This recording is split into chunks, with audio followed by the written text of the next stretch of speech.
Samantala, masigasig ang pangangampanya ng syudad ng Maynila na linisin ang mga masasamang elementong nagpapadungi sa hanay ng kapulisan. Kaya't maging ang mga alagad ng batas na nakilala sa Maynila na kotongero at kotongera tinanggal na rin. Balitaan mo kami, Noel Perfecto. Matapos na simbakin sa kanilang tungkulin bilang mga tagapangalaga ng kaayusan ng palengke sa Divisoria sa kabahan ng Recto Avenue, sinabi ni Mayor Erap Estrada na ang grupo ng isang konsehal at 30 mga kasamahan nito ay hindi na mamamayagpag pa.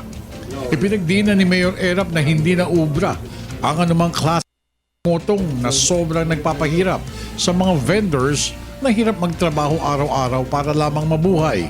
Kahit na mga polis, kahit na station commander, command responsibility. Pag nangoto yung mga subordinate sila mga polis, tama hindi sila.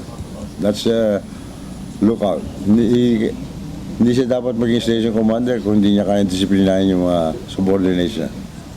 Binalaan rin ng punong lungsod na wala siyang sisinuhin sa kampanya ng Maynila para mapanumbalik ang dating sigla at kaayusan ng syudad. Ay kay Erap, hindi magiging maayos ang lungsod kapag hindi matigil ang kalokohan ng mga pulis, opisyales at kawani ng Maynila at tiwaling empleyado ng opisina ni Mayor at iba pang mga linda na nambibiktima ng maliliit na mamamayan. Eh kung walang sumusunod sa batas dito, paano mapabalik ang dating sigla? Isipin mo, may kotong ang polis, may kotong ang office of the mayor, may kotong DPS, may kotong ang hawkers na. Kaya, wala hindi mapalis sa gitna yung mga vendors, naglalagay. Pinagmalaki rin ng pamunuan ang kaayusan ng trapiko sa Divisoria, palengke ng Divisoria, sa ilalim ng Plaza Miranda, Lacson Underpass at iba pang mga lugar na pinamumugaran ng mga taga-Maynila. Lahat ito ani ay bahagi ng pagbabago na sa investor sa lungsod sa lalong madaling panahon.